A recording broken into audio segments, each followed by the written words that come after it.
இங்க ஒருத்தர் இருக்காரு தமிழ்நாட்டுல, அவருக்கு குடியரசுனா என்னன்னு தெரியாது. ஜனவரி மாதம் 25 குடியரசு நாளில் கவர்னர் திட்டம்.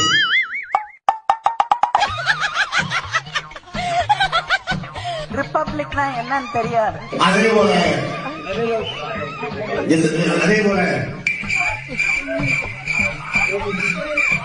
ஜனவரி மாதம் 15 டிசம்பர் மாதம் 25 கவர்னர் கொடியை வைக்க நாங்கள் மறுக்கிறேன்.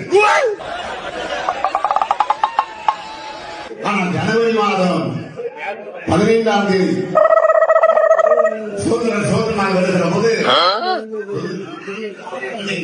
ஆகஸ்ட் 15 சுதந்திர நாள் வருகிற போது காலங்காத்தால உனக்கு குறவழி வரைக்கும் சோத்த போட்டு வண்டியில ஏத்திட்டு வந்ததுக்கு உன்னால என்ன பண்ண முடியுமா பண்ணிட்டேன்.